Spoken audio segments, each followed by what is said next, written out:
ओम शांति। ओम शांति। आज की हमारी गहन चर्चा का आधार है बाबा की मुरली और तारीख है 23 दिसंबर 2025। हम्म। और इसका शीर्षक ही अपने आप में एक पूरा सार है। मीठे बच्चे जो संकल्प ईश्वरीय सेवा अर्थ चलते हैं उसे शुद्ध संकल्प व निर्विकल्प ही कहेंगे, व्यर्थ नहीं। बिल्कुल। ये लाइन पढ़ते ही लगता है कि आज हम मन की सबसे छोटी इकाई यानी एक विचार, एक संकल्प की गहराई में उतरने वाले हैं। हाँ, उसकी पूरी चीर फाड़ करने वाले हैं। तो चलिए इसे खोलकर समझते हैं।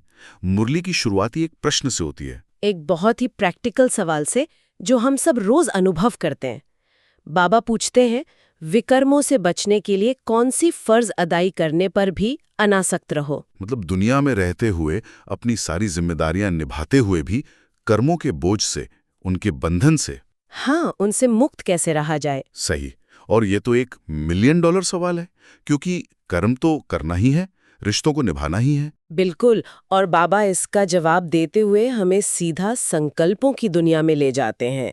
वे कहते हैं कि मित्र संबंधियों की सेवा भले करो, लेकिन अलौकिक ईश्वरीय दृष्टि रखकर करो। और यहीं से ये पूरा विषय खुलता है ना, कि एक ही मन में उठने वाले विचारों में कितना बड़ा अंतर हो सकता है। और यह आप देखें तो एक क्रांतिकारी विचार है। आमतौर पर हम सोचते हैं कि विचारहीन होना मतलब थॉटलेस हो जाना ही आध्यात्मिक लक्ष्य है। हाँ, थॉटलेस होना। पर यहाँ बताया जा रहा है कि लक्ष्य विचारहीन होना नहीं, बल्कि उद्देश्यपूर्ण विचार वाला होना है। मुरली संकल्पों को 3 श्रेणियों में बांटती है: संकल्प, विकल्प और निरसंकल्प। ये बहुत गहरा वर्गीकरण है। अच्छा, तो इसे थोड़ा और खोलते हैं। साधारण संकल्प तो हम सब समझते हैं, जो रोजमर्रा के काम के लिए चलते हैं। लेकिन ये विकल्प क्या है? मुरली कहती है कि मित्र संबंधियों के लिए संकल्प चल सकते हैं, पर अगर उनमें अलौकिक ईश्वरीय दृष्टि न हो तो वे विकल्प बन जाते हैं जो दुख देते हैं। सही कहा। विकल्प मतलब वो विचार जो मोह या देह अभिमान की मिट्टी से पैदा होता है।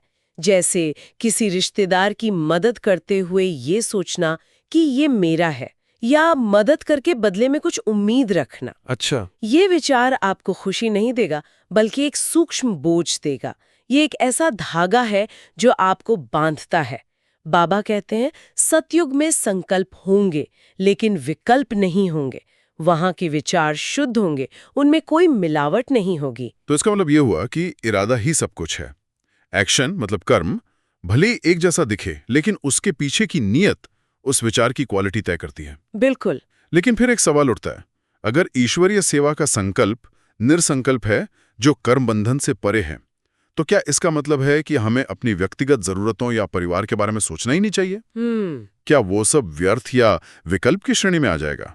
ये बहुत कठिन संतुलन लगता है। ये बहुत अच्छा सवाल है, और इसका जवाब उसी अलौकिक ईश्वरीय दृष्टि में छिपा है। इसका मतलब ये नहीं है कि आप भावनाएं महसूस ना करें। इसका मतलब है कि आप खुद को एक डॉक्टर की तरह देखें। डॉक्टर की तरह? कैसे? एक डॉक्टर मरीज का दर्द महसूस करता है, उसकी पूरी सेवा करता है, लेकिन वो उस दर्द में डूब नहीं जाता। तभी तो वो सही इलाज कर पाता है ना। वो अनासक्त है। सही बात। इसी तरह परिवार की सेवा करते हुए ये याद रखना कि हम सब एक बाप के बच्चे हैं, आत्माएं हैं जो अपना अपना पाठ बजा रही हैं। यही है अनासक्त सेवा। तब वो संकल्प विकल्प नहीं बनता। और निरसंकल्प तो फिर एक बिल्कुल ही अलग लेवल की बात हो गई। जो यज्ञ अर्थ संकल्प चलता, वो संकल्प नहीं, वह निरसंकल्प ही है। ये लाइन, ये तो अपने आप में एक ध्यान का सूत्र है। हाँ, ये उस फ्लो स्टेट जैसा है जिसके बारे में आजकल साइकोलॉजिस्ट बात करते हैं। जब आपका उद्देश्य इतना शक्तिशाली और शुद्ध हो कि आपका हर विचार और कर्म उसी में समा जाए, बिना किसी अंदरूनी टकराव के। आपने बिल्कुल सही शब्द पकड़ा, फ्लो स्टेट।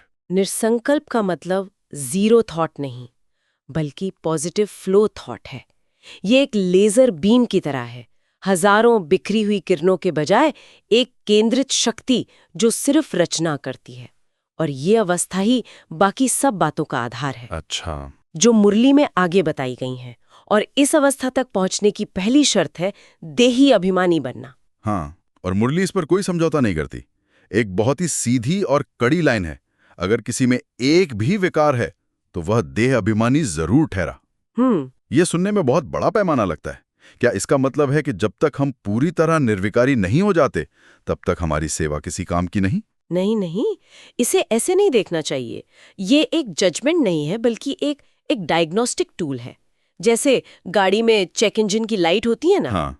अगर गुस्सा, लोभ, अहंकार, कोई भी विकार बार बार आ रहा है, तो ये एक सिग्नल है कि हम अभी भी अपनी पहचान शरीर से जोड़कर बैठे हैं, क्योंकि विकार की जड़ ही देह भान है। सही। जब आत्मा खुद को शरीर से अलग एक चैतन्य शक्ति, एक बिंदु समझती है, तो शरीर से जुड़े विकार किस पर असर करेंगे? आत्मा का मूल स्वरूप तो शांत और पवित्र है। और ये बात वोट देने वाले उदाहरण से कितनी खूबसूरती से जुड़ती है। बाबा कहते हैं कि जो देही अभिमानी होगा वो दूसरों को वोट नहीं देगा, यानी उनकी कमियों को नहीं देखेगा, बिल्कुल, बल्कि खुद को वोट देकर श्रेष्ठ बनाएगा। मुझे लगता है हम दूसरों की कमियों को वोट देते ही इसलिए हैं क्योंकि हम देह अभिमान में होते हैं। सही पकड़ा।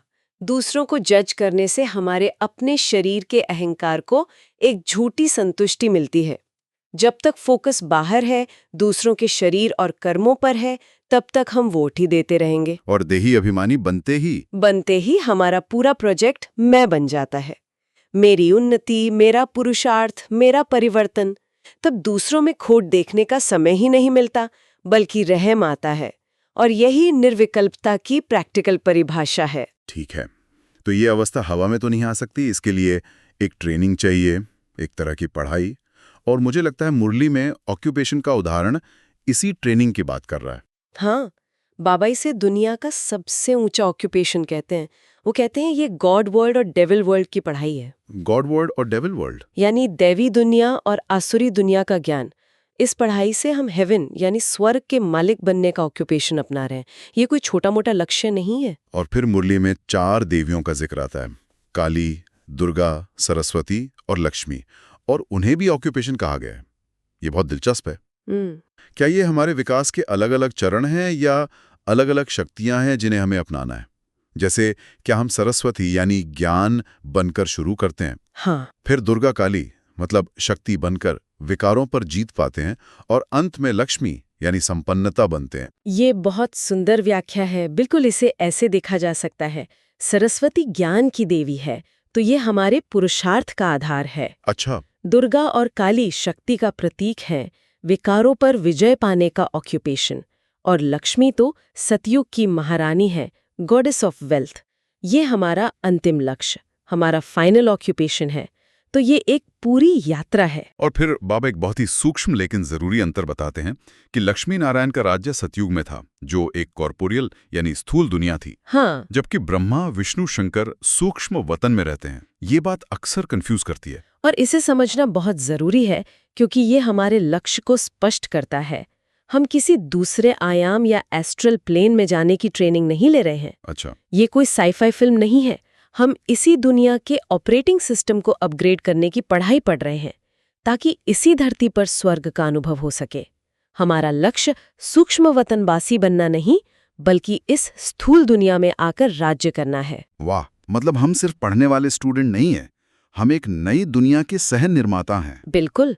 बाबा कहते हैं सुखधाम की हिस्ट्री ज्योग्राफी अभी रची जा रही है। हम उस आने वाले स्वर्ग का बीटा टेस्टिंग कर रहे हैं। ये सोच ही कितनी शक्तिशाली है। और ये ज्ञान या ये ऑक्यूपेशन कोई मनुष्य नहीं दे सकता। ये सिर्फ परमपिता परमात्मा ही दे सकते हैं, जो खुद एवर हैप्पी हैं, आनंद के सागर हैं। और यही बिंदु से मुरली अपने सबसे गहरे रहस्य पर आती है, आत्मा और परमात्मा के संबंध पर। हाँ, वो लाइन जिसने मेरा सबसे ज्यादा ध्यान खींचा, God is ever happy but I am not happy, क्योंकि फादर को नहीं जानते हैं।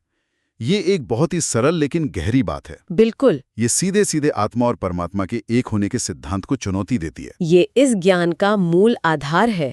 कई दर्शनों में, जैसे संन्यास मार्ग में, आत्मा ही परमात्मा है, अहम ब्रह्मास्मि का सिद्धांत है। लेकिन बाबा बहुत स्पष्ट करते हैं कि वो निराकार पिता हैं और हम उनके बच्चे आत्माएं हैं। बच्चे कभी बाप नहीं बन सकते।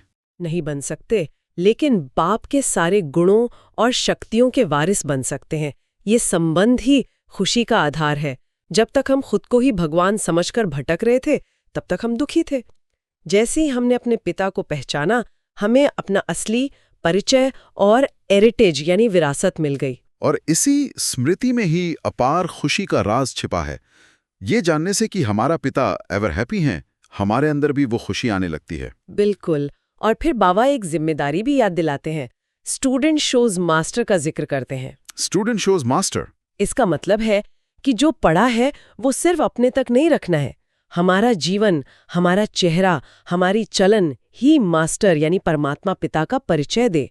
हम उनके जीते जागते एम्बेसडर बने। तो आज की इस पूरी चर्चा को अगर समेटना हो तो इसके 2 सबसे जरूरी सार बिंदु क्या होंगे? मुरली का सार बाबा ने अंत में खुद ही 2 पॉइंट्स में बहुत स्पष्ट रूप से दिया है। पहला, कोई भी उल्टा कर्म छिप के नहीं करना है। बाप दादा से कोई भी बात छिपानी नहीं है। बहुत बहुत सावधान रहना है। पारदर्शिता और सच्चाई ही हमारा सुरक्षा कवच है। और दूसरा वही स्टूडेंट शोज मास्टर। जो पढ़ा है वो दूसरों को पढ़ाना है। हम एवर हैप्पी गॉड के बच्चे हैं। इस स्मृति से अपार खुशी में रहना है और अपने जीवन से उस खुशी और पवित्रता को प्रकट करना है। बहुत सुंदर। तो अब आते हैं आज की मुरली के सबसे शक्तिशाली हिस्सों पर, वरदान, स्लोगन और अव्यक्त इशारा।